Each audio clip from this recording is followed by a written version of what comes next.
Nations in ruins. More than 70 million dead. 2 world wars in a single generation.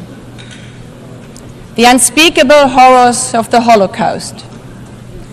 And 72 territories still under colonialism.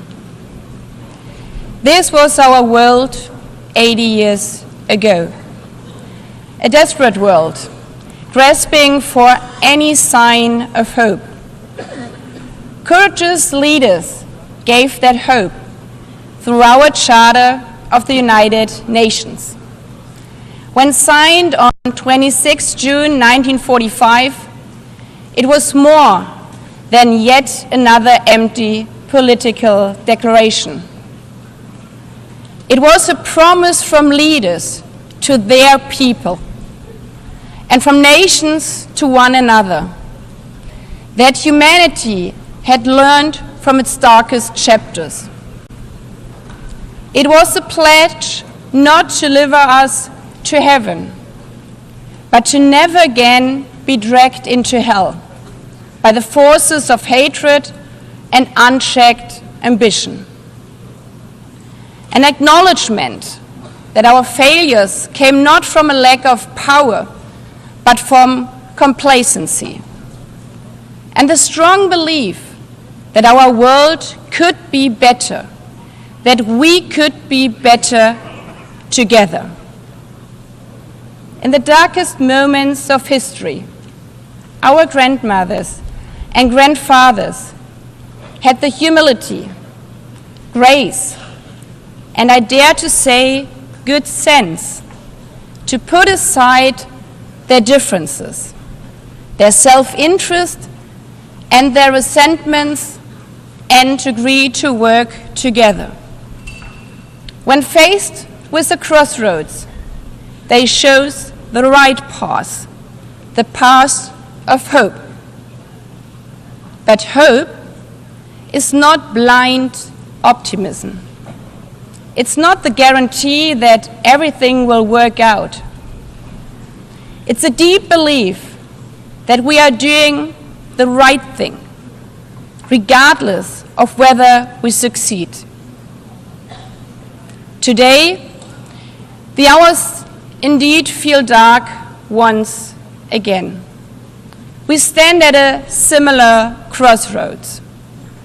We see children without parents searching for food in the ruins of Gaza, the ongoing war in Ukraine, sexual violence in Sudan, gangs terrorizing people in Haiti, unfiltered hatred online, and floods and droughts all over the world.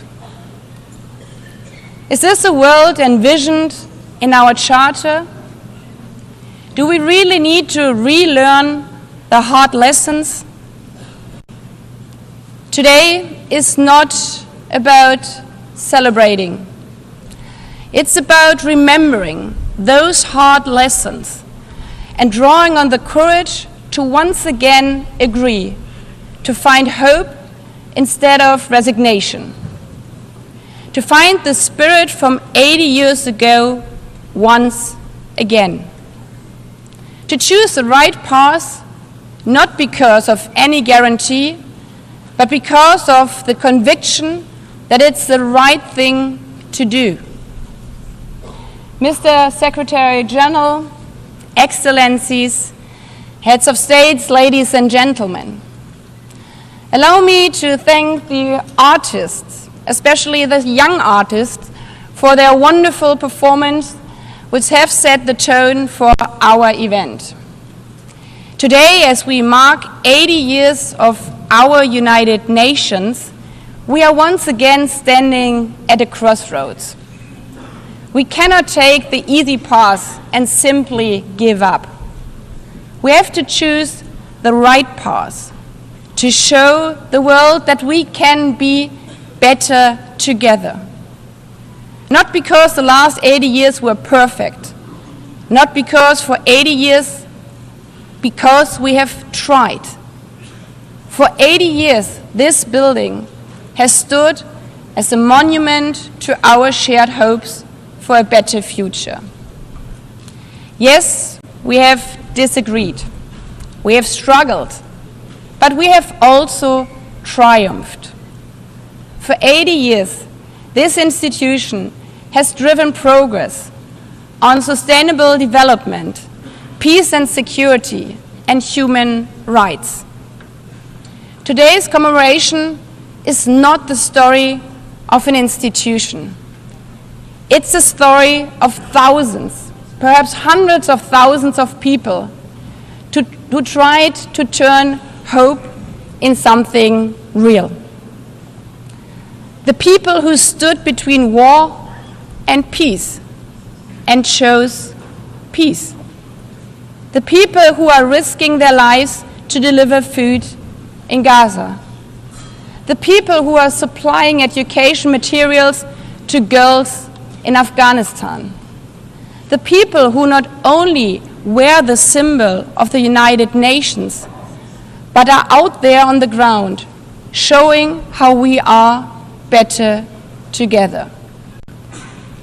This is why this is the theme of this 80th session, better together. It's more than a hot motto, it's a hard-won truth. It's our commitment for the next 80 years. Our commitment to not only hope for problems to vanish, but to find the courage to confront them. Better together means to act where action is hard, to choose dialogue and diplomacy when division is easier. Hope at this 80th anniversary means that this session is not remembered not only for its milestone year, but as a moment when we called on extraordinary resolve equal to the extraordinary challenges we face. We owe this to the people, to the men and women, boys and girls who are not giving up, even in the darkest hours of war, who look still to the streaming blue flag for hope, the flag of our United Nations. Not perfect, not finished, but always better together.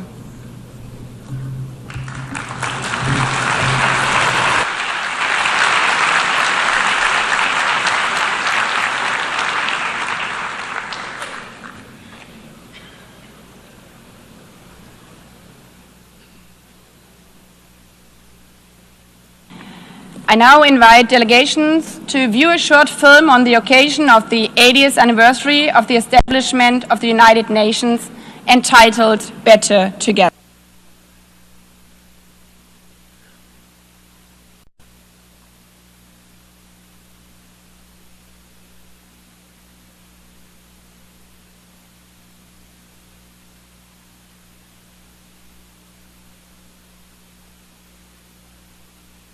Chose peace.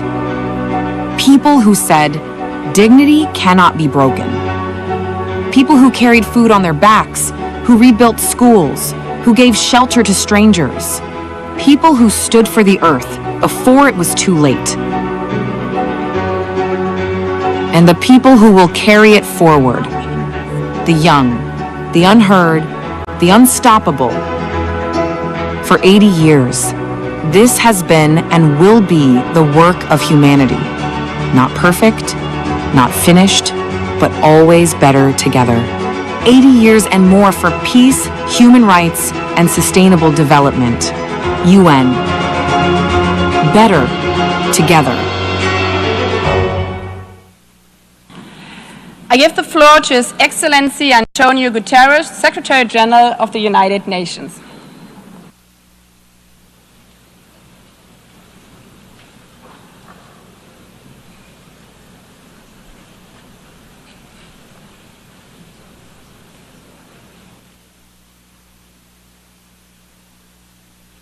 Madam President of the General Assembly, Excellencies, ladies and gentlemen.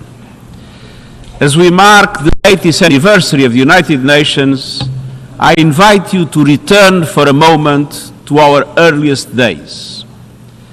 When the organization first opened its doors, many of its staff bore visible wounds from war, a limp, a scar, a burn. One of them was Major Brian Urquhart, the second person to be hired by the UN. A British soldier during the Second World War. He had been blown up on a ship in the Channel. Witnessed the liberation of the Bergen-Belsen concentration camp and carried for the rest of his life the limp from a parachute that failed to open. He was not alone. A clerk might quietly mention a bullet wound. A delegate, the shard of shrapnel still lodged in its chest. They had seen the worst of humanity, the horrors of the death camps, the cruelty of combat, cities entirely wiped out. And it was precisely because of what they had witnessed that they chose to serve peace. Excellencies, there is a persistent myth that peace is naive, that justice is sentimental, that the only real politics is the politics of power and self-interest. But those early staff were not idealists untouched by reality. They had seen war and they knew. Peace is the most courageous, the most practical, the most necessary pursuit of all. And in building the United Nations, they created something extraordinary, a place where all nations, large and small, could come together to solve problems that no country can solve alone. And yet, at this moment, the principles of the United Nations are under assault as never before.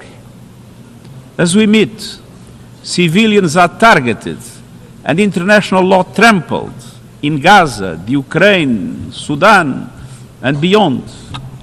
As we meet, poverty and hunger are on the rise as progress on the Sustainable Development Goals falters.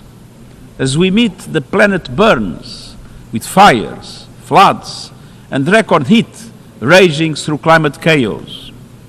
And at the same time, we are moving towards a multipolar world, but without strong multilateral institutions, multipolarity has its risks, as Europe learned in the First World War. To meet these challenges, we must not only defend the United Nations, we must strengthen it. And that is the purpose of Agenda 2030, the Pact for the Future, and the UN80 initiative, to renew the foundations of international cooperation and to ensure that we can deliver for people everywhere. Excellences, au fil des années, notre organisation a ouvert la voie à certains des plus grands triomphes de l'humanité. L'éradication de la variole, la régénération de la couche d'ozone, et par-dessus tout, la prévention d'une troisième guerre mondiale. Les défis des 80 prochaines années seront à la fois familiers et inédits. La lutte contre la guerre et la pauvreté se poursuivra. Mais il faudra également faire face au chaos climatique, aux technologies incontrôlées, à la militarisation de l'espace et à des crises encore inimaginables. Pour relever ces défis, souvenons-nous de ce que nos fondateurs savaient déjà. La seule voie possible, c'est celle de l'unité. Soyons à l'auteur de ce moment avec lucidité, courage et conviction et réalisons la promesse de la paix. Je vous remercie.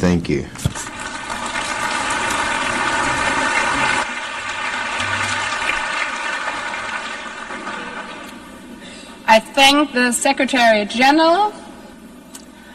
I have the honor now to give the floor to Her Excellency Ellen Johnson Sirleaf, former President of Liberia, 2011 Nobel Peace Laureate, and Africa's first elected female head of state, a champion of peace, justice, and democratic governments, a former United Nations staff member, and a steadfast voice for multilateralism.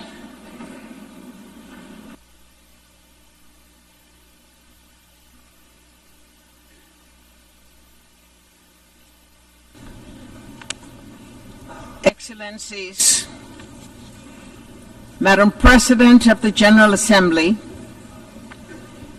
Secretary General, distinguished delegates, friends, I'm honored to address this high-level meeting on peace and security as part of the UN 80th anniversary. 80 years after the founding, we must recommit to the Charter, to our common security, to the belief that nations can choose dialogue over destruction. We begin in Africa, our shared cradle of resilience and hope, where democracy is weakening, where fractures across borders from Sudan to the Sahel to the Great Lakes strain our regional architecture.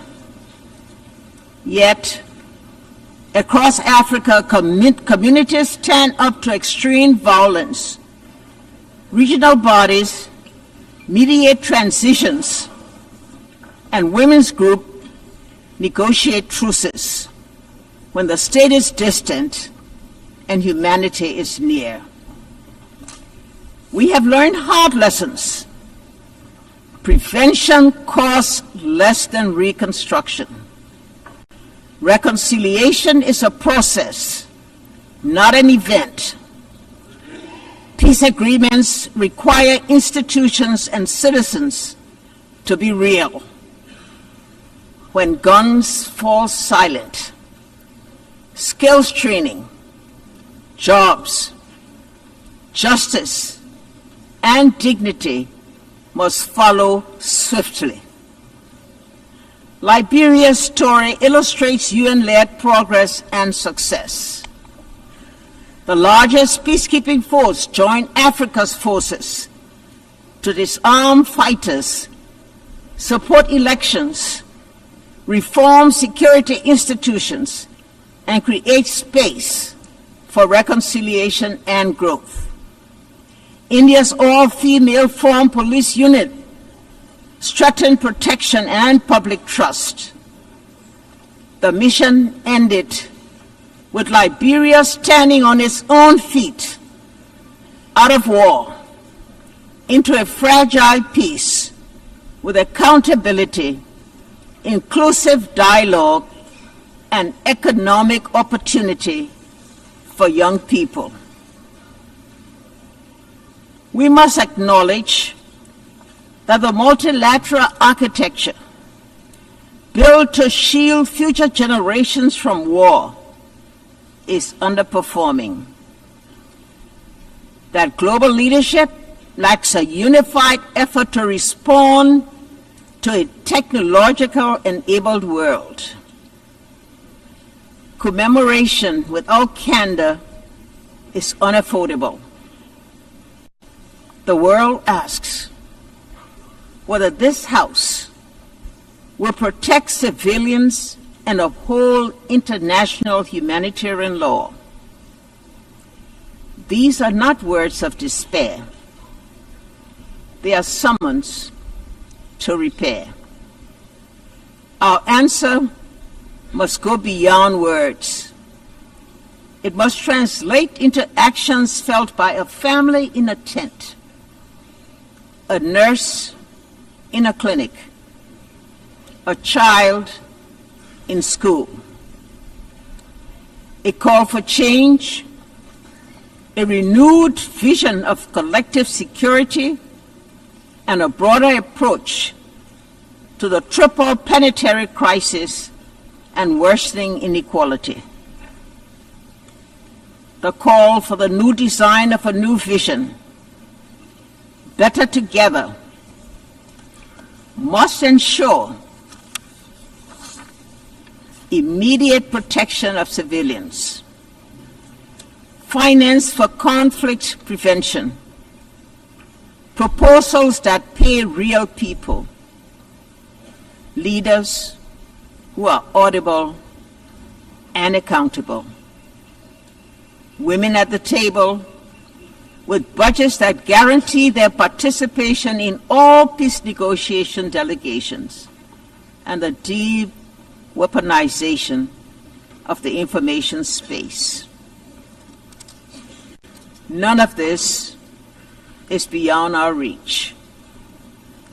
It demands humility to listen, courage to compromise, persistence to implement.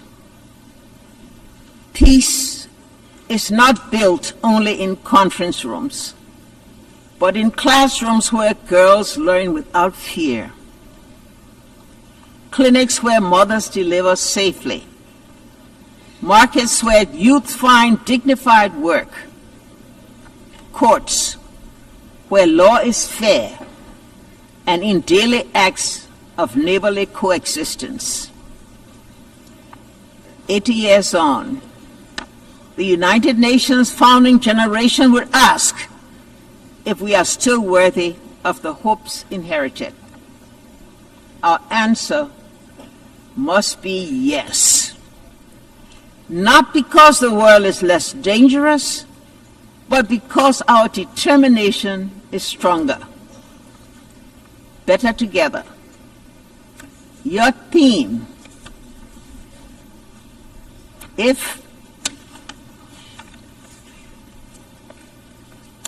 better together, your theme, it must be a strategy. Regional bodies and the UN working together. Civil society and governments co-designing solutions. Women and men sharing power equally. Truth and reconciliation traveling the same road. Let us leave this anniversary with concrete commitments, funded priorities, and a timetable for action. Show those in shelters, standing in the bread lines, and awaiting news of loved ones that the United Nations, as it celebrates its 80th year, remains a place of peace, a place of refuge, a place of unity, and a place of hope. I thank you.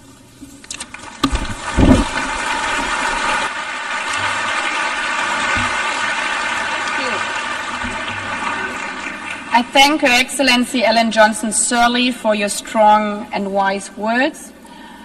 I now give the floor to Her Excellency Gro Harlem Brundtland, former Prime Minister of Norway, former Director General of the World Health Organization, a medical doctor committed to health as a human right, and instrumental in placing sustainable development at the forefront of our international agenda.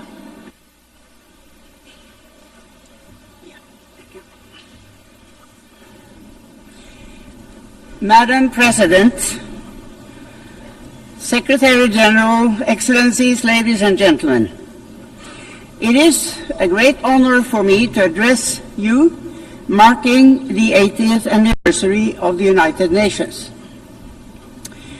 I was born at the cusp of the World War II.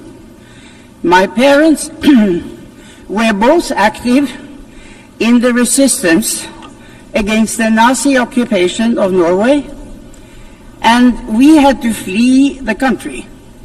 Some of my earliest memories are from Sweden, where my parents worked for Norwegian refugees. And I grew up in a Europe where the ravages of war were still clearly visible, where millions carried terrible scars on their bodies and their souls. It is against this background that the UN was founded, not as a symbol, but as a solemn promise. A promise to equip humanity with legal and diplomatic tools to prevent wars of conquest and domination. A promise to enshrine universal human rights as a bulwark against totalitarianism, racism, and oppression. A promise to foster peace, development, and dignity for all people.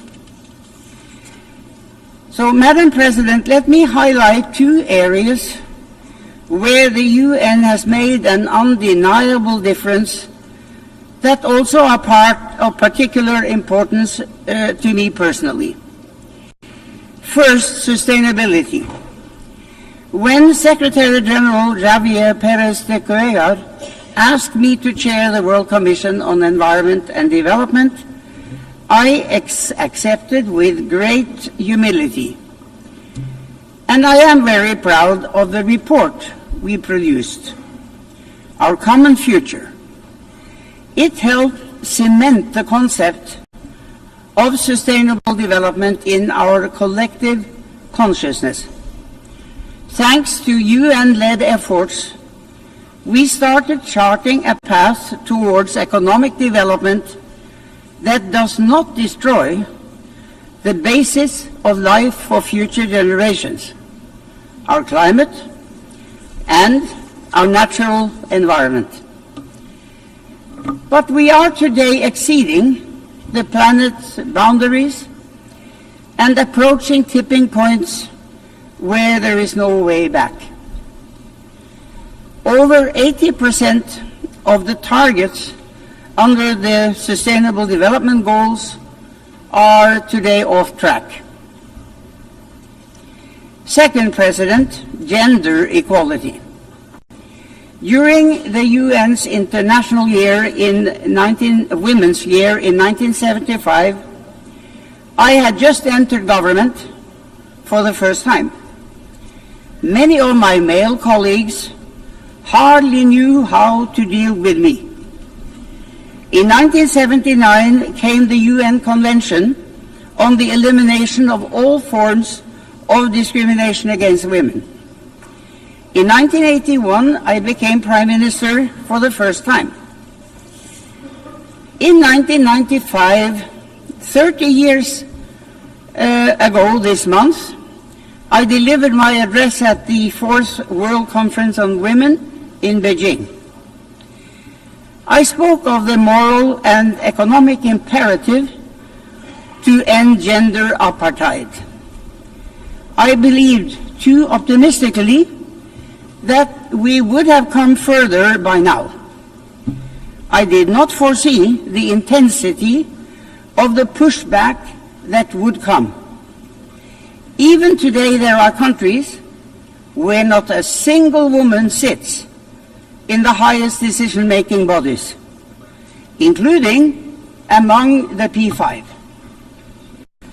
But despite such adversity, the UN has methodically worked to strengthen the position of women through education, through microfinance, through work for sexual and reproductive rights and health, and through intense and effective advocacy work. With resolve and determination, we will get there in the end. So, Madam President, I have lived longer than most of you. I have witnessed the tangible differences the UN makes through economic upturns and downturns, political ebbs and flows. I have no patience for those who dismiss the UN as outdated. We are going through a time of great geopolitical shifts and impressive, but also frightening, technological development. The UN as our common hub for getting the facts on the table, debating and deciding on solutions, and acting is more important than ever. We owe that not just to ourselves, but to the generations to come. Thank you.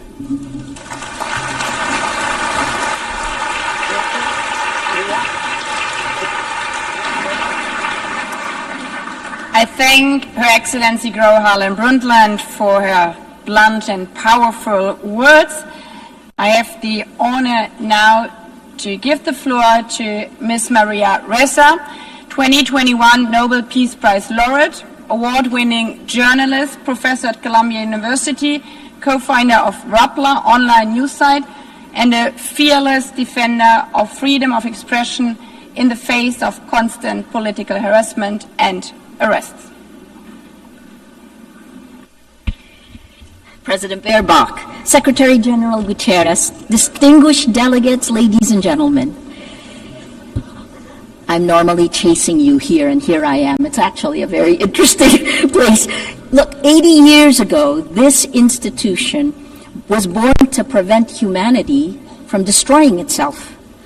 Never again, after fascism manipulated information, eroded truth, and dehumanized entire populations to enable genocide and global war. Today, we stand on the rubble of the world that was, and the challenge is to rebuild the United Nations for now, for this moment, when similar forces that led to those atrocities 80 years ago are now surging through digital platforms, insidiously manipulating us for power and profit. The biggest battle we face today is impunity, and it leads to our dehumanization in both the physical world, where wars rage from Ukraine to Gaza, and in the virtual world, where our minds and emotions are manipulated by surveillance capitalism for profit. To fight that, we need information integrity to remind us to be human. I became a journalist because information is power. But news groups lost our gatekeeping powers when an atom bomb exploded in our information ecosystem, a technological one that's silently destroying the very foundations the UN was built to protect. This is the deadliest period for journalists in recorded history. More than 240 journalists killed in Gaza alone. More than died in World War I, World War II, Vietnam, and the former Yugoslavia combined. This is unprecedented. They're targeted, and there must be accountability. We're living through an information Armageddon, where lies spread 6 times faster than facts on social media. That's a 2018 MIT study. It is so much worse today with generative AI. And the 3 sentences I've said over and over since 2016, without facts, you can't have truth. Without truth, you can't have trust. Without these 3, we don't have a shared reality. We can't begin to solve any problems, let alone the existential ones you heard from the speakers before me. We cannot have journalism, we cannot have electoral integrity, we cannot have democracy. This is manipulation of human behavior at the cellular levels of our countries. Algorithms reward outrage over empathy, spreading fear, anger, and hate, pumping us full of toxic sludge. Regulating technology isn't a free speech issue, it's about public safety. Because, as has been proven time and time again, online violence is real-world violence. As a Filipino, I'm proud that my country was a charter member of the United Nations, one of only 3 Asian founding nations. Our commitment to multilateralism and peace runs deep. But that legacy was tested under the Duterte administration. Among the actions it took, it filed 11 criminal charges against me in a little over a year. Until today, I still need Supreme Court approval to be here. But I'm here.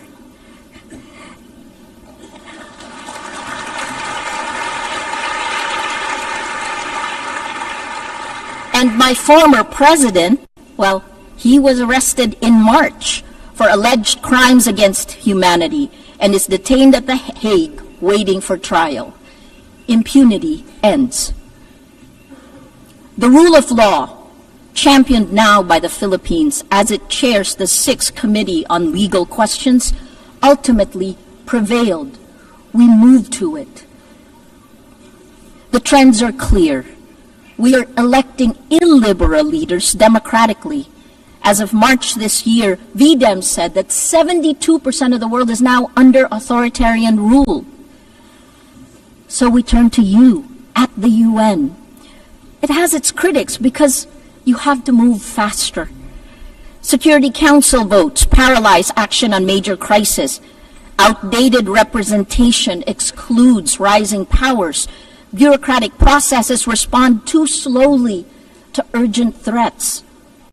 But as you know, the solution isn't to abandon multilateralism, it's to strengthen it by addressing the very impunity that undermines international law.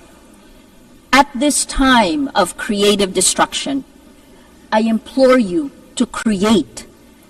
Here are 3 solutions. First, end big tech impunity through global accountability. We need binding standards for international to restore and regulate information integrity, just as we have for nuclear weapons and climate change.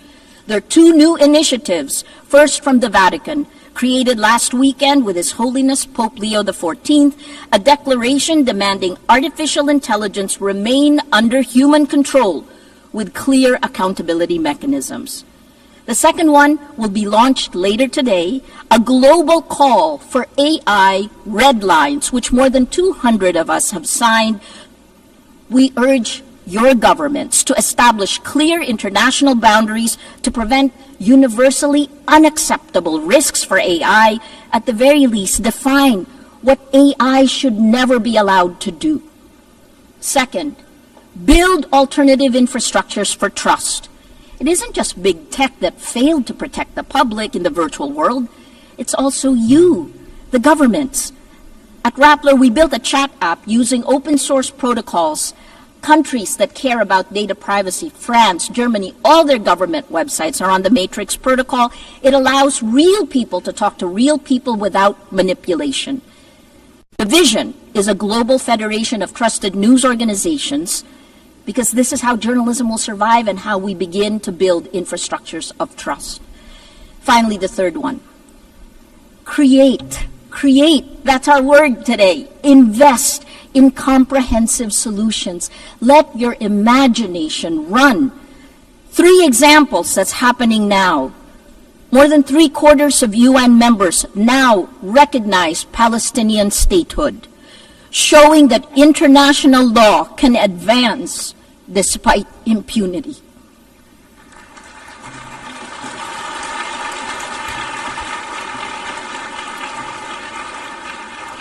On gender, the Nobel Women's Initiative have pointed out, demonstrated that in nearly every conflict around the world, women are leading efforts for peace, defying displacement, patriarchy, gender apartheid, and militarized violence every day.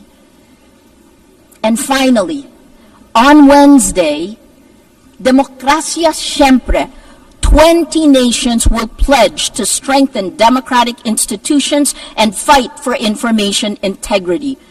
More than 40 Nobel laureates we have gathered together to support this multilateral initiative led by the Global South.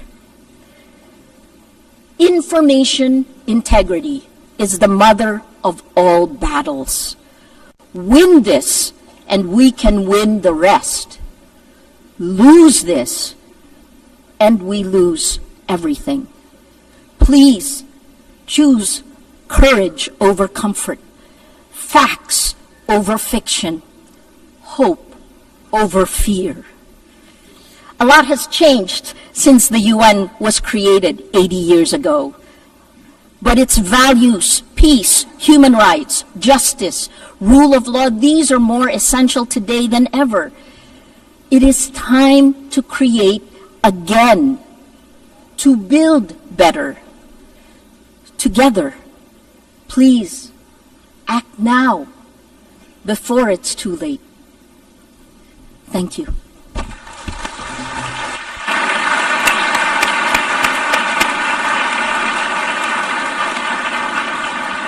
I thank Maria Ressa also for her very powerful words.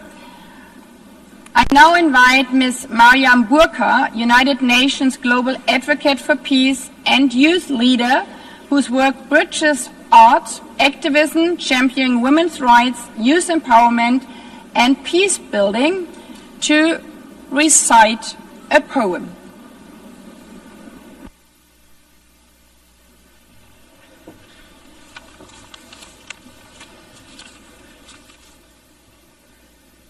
The President, Secretary General, distinguished delegates, excellencies, good morning. Walking these halls, I realized that the United Nations was not built from harmony. It grew out of the ashes of war and the grief watered by the collective memory of what happens when dialogue and cooperation fails. Its foundation is not peace achieved, but peace pursued, fragile, imperfect, necessary, not just worth fighting for, but requiring a fight. And today, 80 years on, we gather to honor what has been achieved.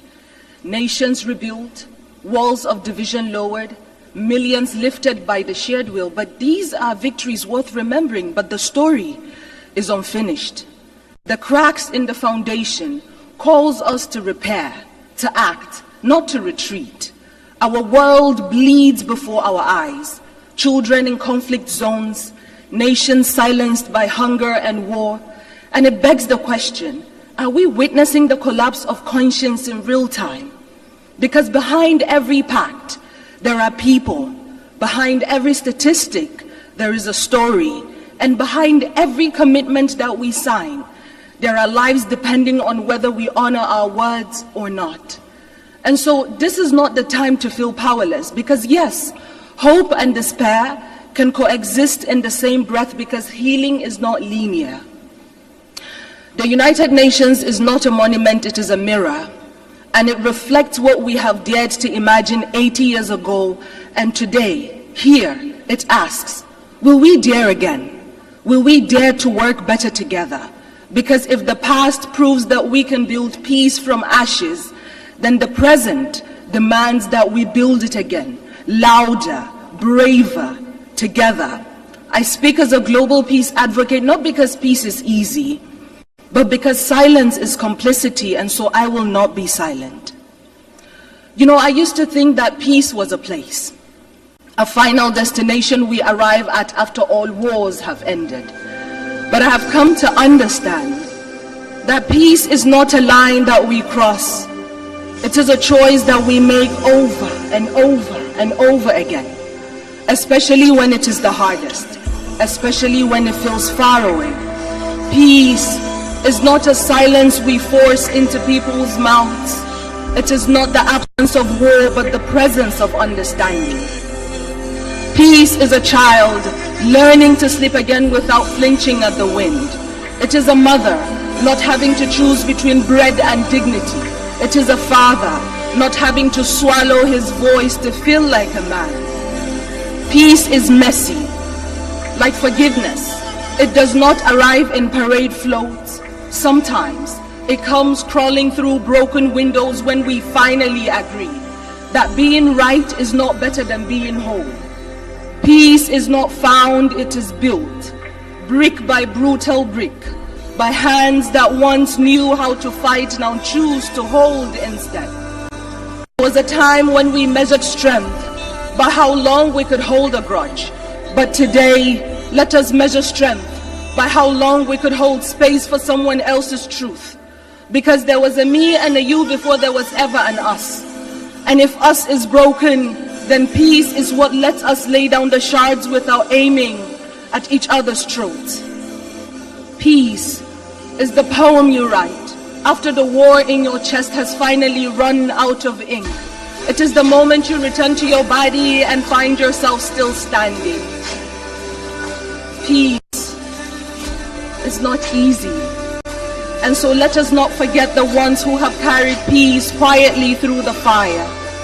The women whose hands mend what war has torn, who rebuild homes from memory, raise children between checkpoints, hold their families like nations, because peace has always known the name of a woman, carried through the way that she chooses courage over collapse again and again. And so today I speak peace into the bones of this world, into the rubble, into the rage, into the ruins. Because if war teaches us how to shatter, then peace must teach us how to stay soft, to stay human. And perhaps what makes us human is not that we always succeed in peace, but that we dare again and again to seek it, refusing to let our brokenness be the end of our story. Thank you.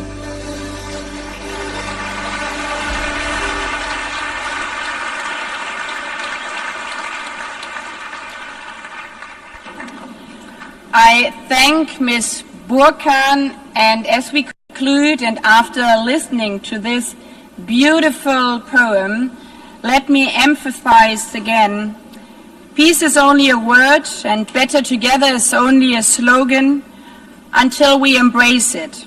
So I invite you to embrace and live up to be better together over this 80th session. This is not the story of an institution. It's the story of people. People who stood between war and peace and chose peace. People who said, dignity cannot be broken. People who carried food on their backs, who rebuilt schools, who gave shelter to strangers. People who stood for the earth before it was too late. And the people who will carry it forward, the young, the unheard, the unstoppable. For 80 years, this has been and will be the work of humanity. Not perfect, not finished, but always better together. 80 years and more for peace, human rights, and sustainable development. UN. Better together. Before adjourning this meeting, I would like to remind delegation that the high-level meeting on the 30th anniversary of Fourth World Conference on Women will begin immediately in this hall. Delegations are therefore requested to remain seated while the stage is being prepared for the next meeting. The high-level plenary meeting to commemorate the 80th anniversary of the establishment of the United Nations has concluded. I thank you.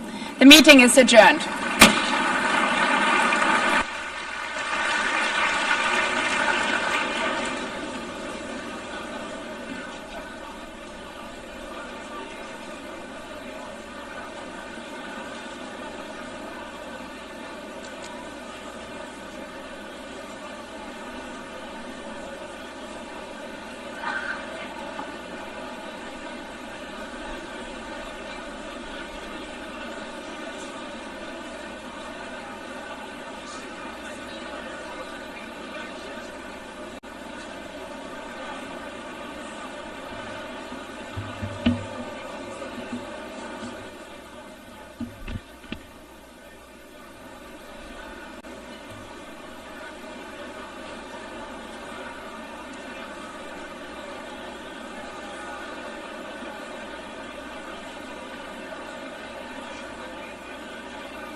Distinguished delegates, please take your seats. We are going to start now. Please take your seats.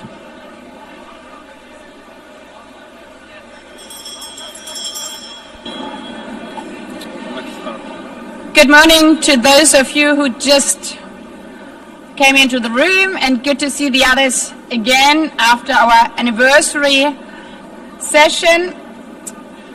The high-level meeting of the General Assembly on the 30th anniversary of the First World Conference on Women is called to order.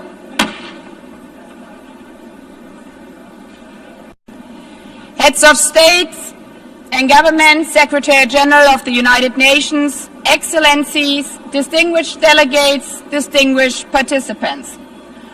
I warmly welcome all of you to this high-level meeting convened to mark the 30th anniversary of the Fourth World Conference on Women and to renew our resolve to fully implement the Beijing Declaration and Platform for Action.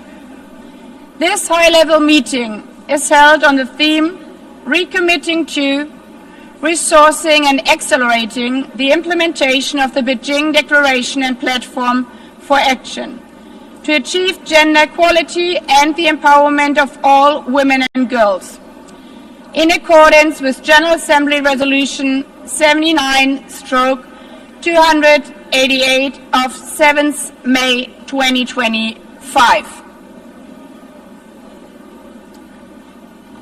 Allow me now to make a statement as President of the General Assembly.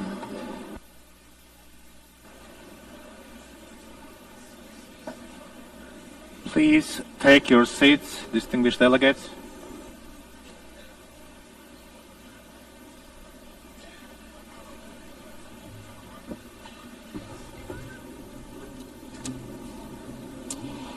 Human rights are women's rights, and women's rights are human rights, once and for all. When these famous words were spoken by Hillary Clinton 30 years ago in Beijing, they were revolutionary.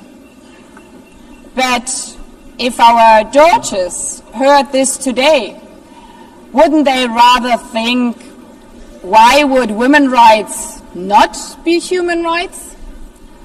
Our daughters, who are the fastest sprinter in their high school, our daughters who are CEO of an AI startup, our daughters who have watched their mothers become the first female president of the Marshall Islands, of Namibia, North Macedonia, Peru, of Slovenia or Suriname.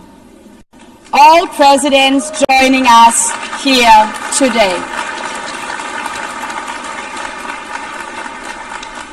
For so many of you, of us here in this room, we hold these positions that when we ourselves were young seemed unattainable, but are now almost normal for the next generation. Because we stand on the shoulders of giants, on the shoulders of women who paved the way forward also for us. Towards a world in which our daughters today regard women's rights, our human rights, as a simple fact, not as something revolutionary. Mr. Secretary General, Excellencies, feminist leaders, ladies and gentlemen, today we celebrate the courageous women who fought for every single phrase, for every single word in the Beijing Declaration. Their fight paid off. The Beijing Declaration was a watershed achievement advancing women's rights, resources, and representation. As Mama Mongella, how she was called, stated in 1995, a revolution has begun. There's no going back. Yet, 30 years later, the revolution remains unfinished. when the phrase, "she runs like a girl," is hailed as an insult, when highly qualified CEOs are called diversity hires, when a female world leader is attacked on social media not for the speech she gave, but for the wrong high heels she wore. That is when we remember how far we still have to go. There's no country in the world where women's rights are fully equal to men. And there are still too many places where even speaking about women's rights is a matter of life and death. Just weeks ago in Afghanistan, after the deadly earthquake, women and girls were left trapped in rubble as male rescuers were forbidden from touching them. As one survivor said, being a woman here means we are always the last to be seen. We see this also in Sudan, where the brutal civil war between two generals is literally being fought over women's bodies. I still have her voice in my ear when one mother told me, while I was sitting with her in a refugee camp, that she wishes that they all would have been simply killed, instead of having to see her daughters being raped over and over again. This year alone, demand for life-saving post-rape support in Sudan increased almost 4 times. And this is no exception. 1 in 3 women globally will experience sexual violence at some point in her lifetime. 1 out of 3. This is us. And these battles extend to family planning. UNFPA estimates that today a quarter of women are unable to make decisions about their own health care, and roughly half of all pregnancies are unintended. Delivering on Beijing, on this revolution, means also that no male politician, judge or religious leader should dare to tell our girls what to do with their bodies, because they are human beings, not property. It's our body, our choice. In this regard, I'm honored we are joined by our first guest speaker, Cecilia Suarez, who is using her platform to speak out against this scourge in Latin America and the Caribbean, affecting as many as 76% of women in the region. But even in the darkest hours, women are not victims. They are survivors. They are heroes. And it's an extreme honor that we will also hear from our guest speaker, Nadia Murad, Nobel laureate, a hero who not only survived the unthinkable crimes of ISIS, but gave Yazidi women a voice and by that defeated a terrorist organization. Women like Nadia Murad remind us that women's rights are not only human rights, but human rights are the best weapon for peace. Excluding women peace builders doesn't just reduce the possibility of peace, it undermines its very foundation and longevity. Therefore, we are celebrating today not only Beijing, but also 25 years of Resolution 1325 on women, peace and security. Excellencies, Beijing and Resolution 1325 promised not only rights, but also resources. And there, the revolution has barely begun. At the current rate, reaching economic equality will take 123 years. But women's economic empowerment is not just about doing a favor for women, but a favor for every society, every economy. As they say, it's economics, stupid. Closing the gender gap would increase global GDP by $7 trillion US. Which brings us to the third R, representation. We all know that when women are at the table, companies perform better, peace treaties last longer, and governments deliver more. Their presence is power. Yet, in this hall of principles, last year, fewer than 10% of speakers during high-level week were women. And out of all 80 presidents of the General Assembly, I'm only the 5th woman. Not even speaking about the Secretary General, where in 80 years we have never had a female SG. This is not just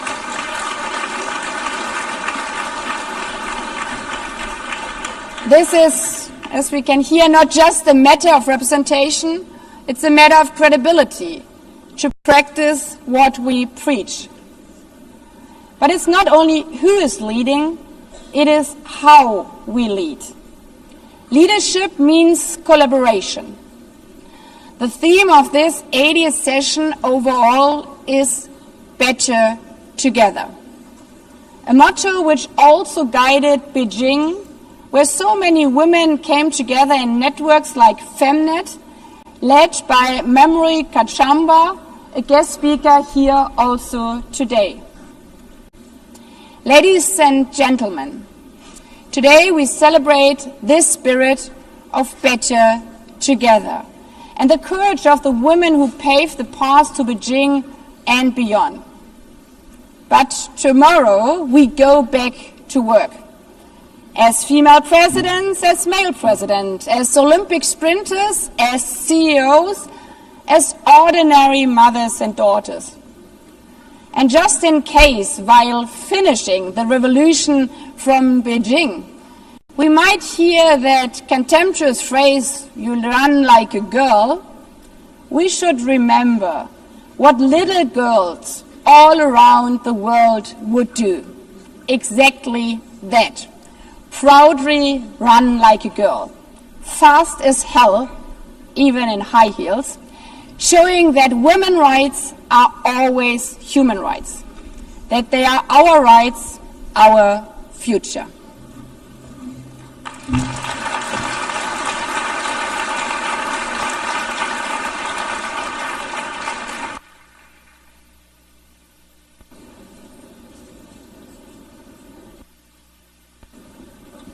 I now invite the Secretary General of the United Nations, His Excellency Antonio Guterres, to make a statement.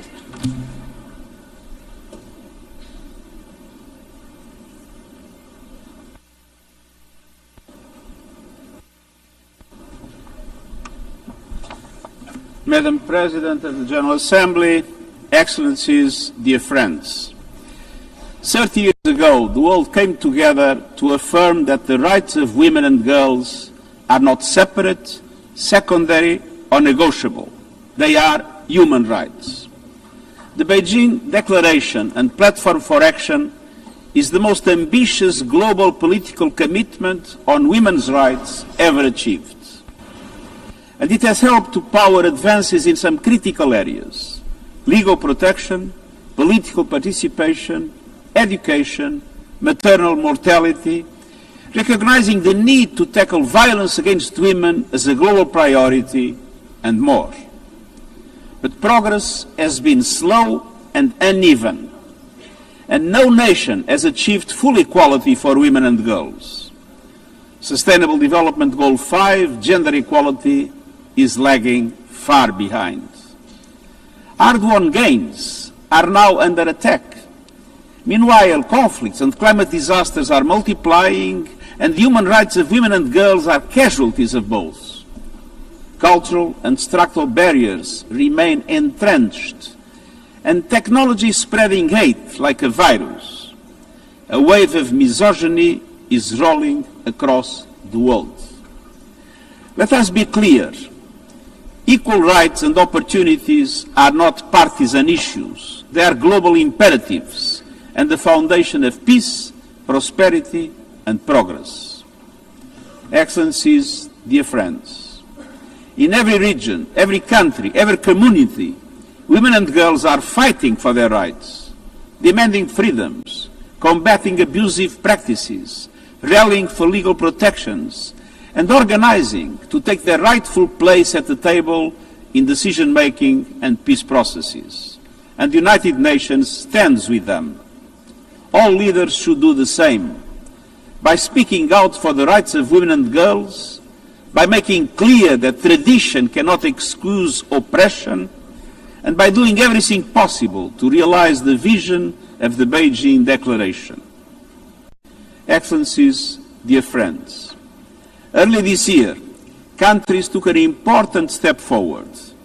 The Commission on the Status of Women adopted a new political declaration committing to implement the Beijing Declaration and Platform for Action fast and in full. So now all countries must live up to that responsibility.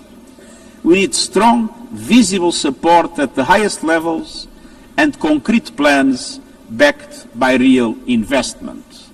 To support women's organizations, services and solutions, to deliver the Beijing Plus 30 action agenda, to advance socio-economic empowerment, to defend women's rights, and to confront a challenge that was barely imagined 3 decades ago.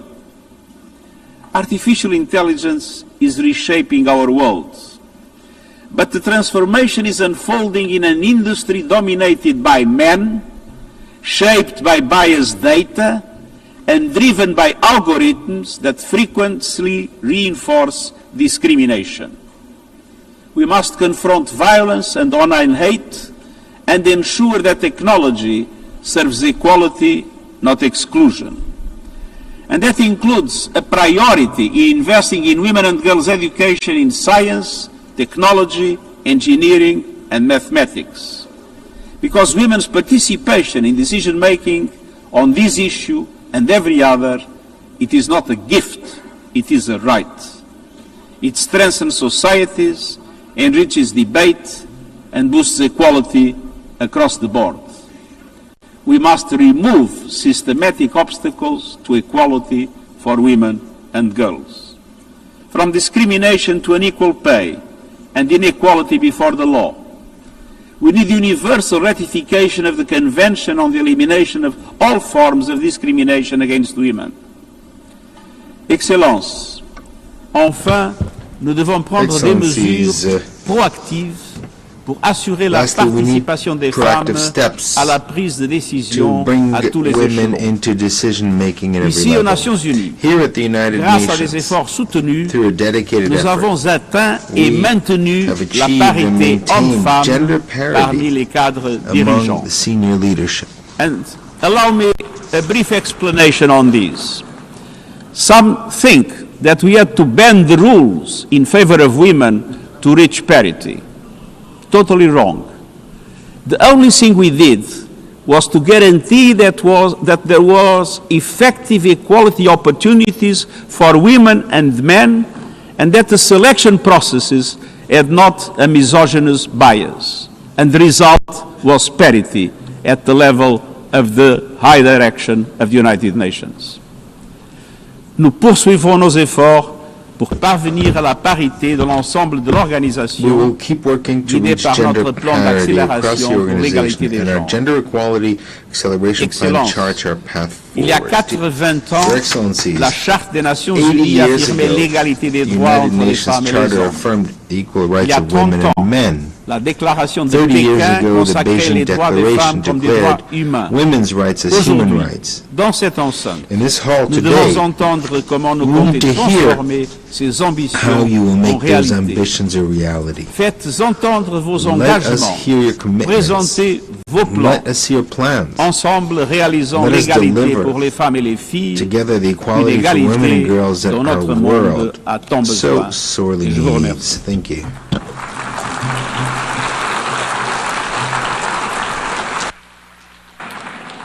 I thank the Secretary General. I now invite Her Excellency Huang Shouwei, Deputy Head of the National Working Committee on Children and Women of the State Council of China, as host of the 4th World Conference on Women, to make a statement.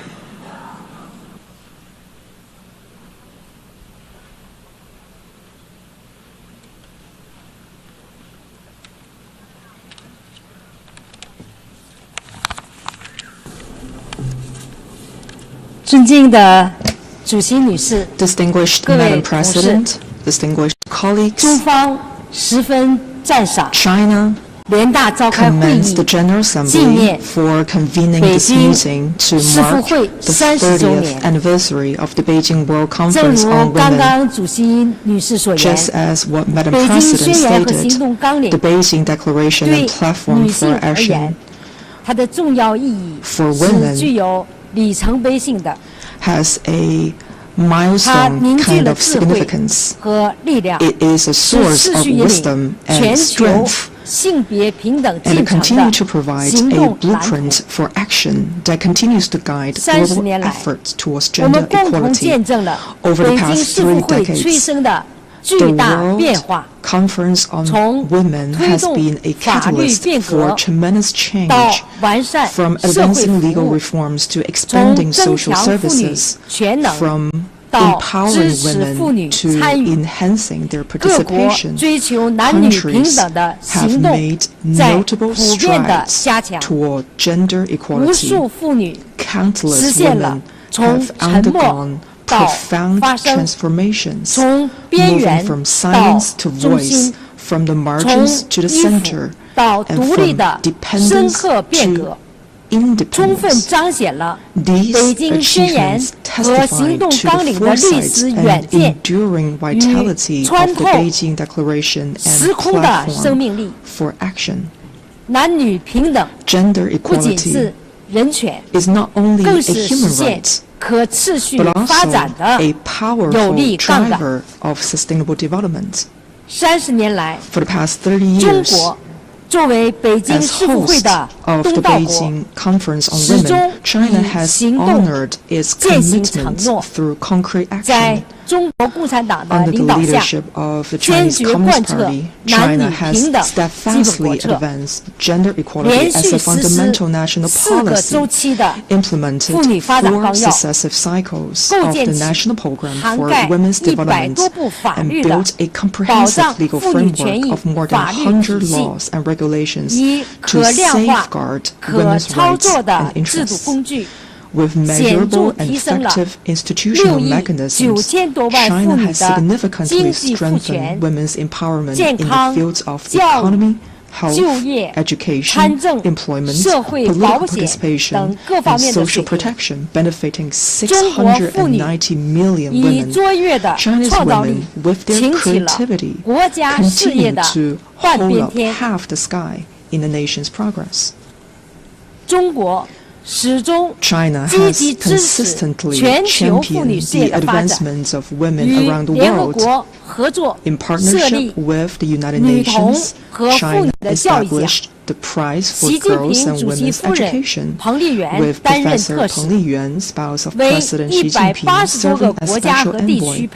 China has trained more than 200,000 female professionals from over 180 countries and regions, and has carried out empowerment projects totaling over $40 million in more than 20 countries. The Global Center for Digital Empowerment of Women, established by China, offers a new platform to help bridge the digital gender divide and to promote women's meaningful participation in AI development. Distinguished Madam President, colleagues, at present, the century's profound transformation is accelerating, and the global governance stands at a critical crossroads.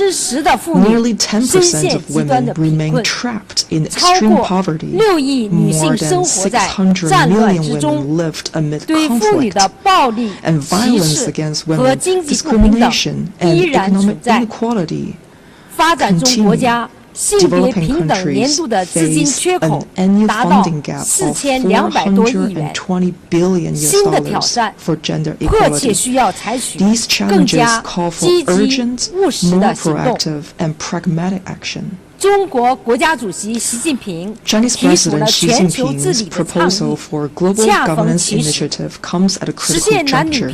Advancing gender equality and the full development of women requires strengthened international cooperation, accelerated action, and sustained commitments. At this new starting point, China calls for the following: continued advancement of the equal development of women. Safeguarding women's rights and interests should be elevated as a national priority and embedded as a social norm. The allocation of resources to this end should be increased to ensure women's equal access to opportunities and their full participation. Continued empowerment of women in innovation and development.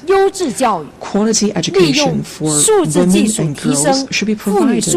Digital technologies should be harnessed to strengthen their capabilities, support their leadership, and unlock their innovative potential. Continue to promote the shared development of women worldwide. All countries should uphold genuine multilateralism and fully leverage the vital role of the UN, deepen South-South cooperation and North-South dialogue, and expand financial and technical support for developing countries, leaving no woman or girl behind.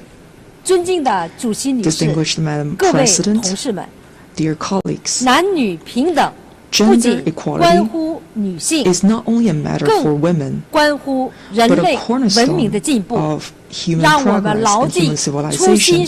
Let us remain true to our original aspirations and mission, continue to translate the blueprint of the Beijing Declaration and platform for action into tangible results, and work together to build a community with a shared future for all. I look forward to welcoming you at the Global Summit on Women in Beijing. Thank you.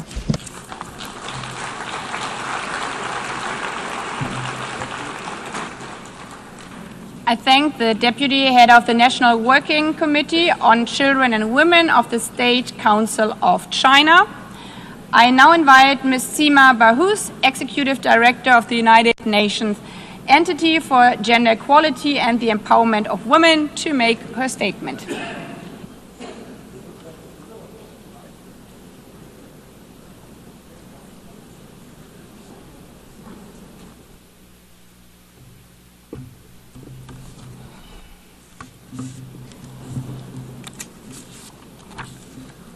Principles enshrined in international law and the United Nations Charter, including the peaceful resolutions of disputes.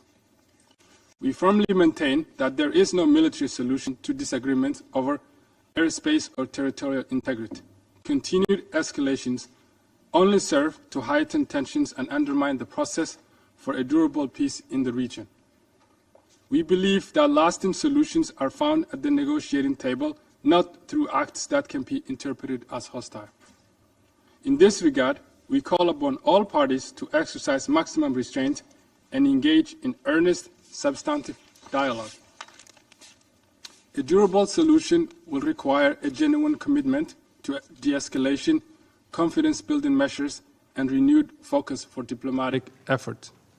To conclude, Mr. President, my delegation reaffirms its unwavering support for all efforts aimed at upholding the principles of international law and achieving just and lasting solutions consistent with the United Nations Charter. We firmly believe that the people in the region deserve a future defined by peace, security, and stability. I thank you. I thank the representative of Somalia for the statement. I now give the floor to the representative of Russian Federation. Thank you, President. There was a time when Europe, for many of us, was associated with the Renaissance, the Enlightenment, cutting-edge philosophy, culture, and science. Yet today, all of that, unfortunately, has gone, and it's gone for good. Voltaire, Rousseau, Kant, and other leading philosophers have been replaced with the von der Leyens, the Callises, and the Johnsons, as well as other small-time blinkered Russophobes. Thanks to their efforts, primitive hatred for our country and an attempt to portray Russia as the main threat to pan-European security is, before our very eyes, becoming the only ideology of European states. They're trying their utmost to make the next generation forget the bitter experience of predecessors of today's Euro-integrators. For instance, the experience of Napoleon and Hitler, who suffered defeat at our country's hands, for which Europe paid a lengthy and painful price. Any events are immediately interpreted through an anti-Russian prism. The very idea that war with Russia is unavoidable is being frantically pounded into the heads of the European populace. Russia is being branded all sorts of things, portrayed as an enemy, not even going to the trouble in principle of using facts or evidence. When these assertions turn out to be false, no one even thinks about apologizing for spreading such blatant lies. Today, we will have an excellent opportunity to see this for ourselves, given that in the room we have a lot of European extras.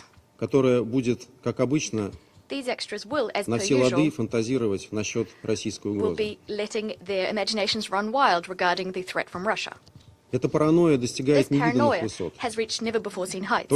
Just last week, we were compelled to listen in this chamber to groundless accusations about supposedly Russian UAVs entering Polish airspace. Not a single piece of evidence that these drones were of Russian provenance has been provided to date. Показательно и то, что всего через несколько дней стало известно, инцидент с повреждением крыши жилого дома в Люблинском воеводстве, ставший ключевым элементом этой антироссийской кампании, на деле оказался следствием ошибочного сброса ракеты с польского истребителя. А польский премьер Туск сегодня признал, что ни один найденный дрон не был начинен взрывчаткой и не представлял угрозу мирным гражданам. Польская же оппозиция прямо указала, что речь идет об откровенной провокации с целью попытаться втянуть Польшу в войну. Господин председатель, мы весьма серьезно относимся к обвинениям в адрес наших вооруженных сил. Всегда стремимся получить факты, которые позволили бы понять, что же в итоге произошло. Поэтому, стремясь разобраться в ситуации, мы незамедлительно предложили польской стороне провести двусторонние консультации. Однако какой-то адекватной реакции на эту инициативу со стороны Варшавы так и не последовало. Это свидетельствует лишь об одном. Правда, ни Варшаве, ни Брюсселю не нужна. Им нужен лишь повод для нового витка русофобской кампании.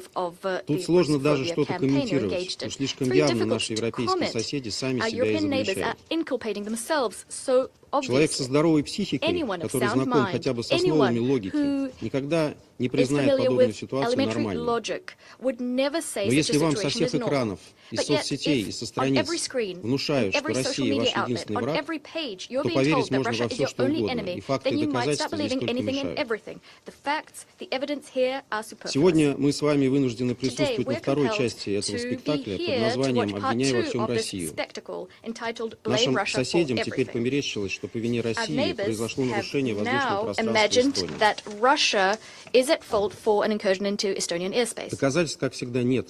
As always, there is no proof except the Russophobic hysteria coming from Tallinn, which our Estonian colleague will wax lyrical about a little bit later. As for the facts prove that on the 19th of September, 3 Russian MiG-31 fighter jets conducted a planned flight from Karelia to an airbase in Kaliningrad Oblast, carried out in strict accordance with international airspace use rules. The Russian aircraft did not stray from the agreed route, nor did they cross into Estonian airspace.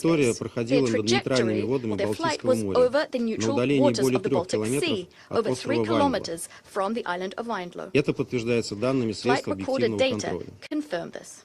Если бы в Эстонии этого хотели, то могли бы сами в этом убедиться. Но такой цели у Таллина нет. Задача состоит в другом.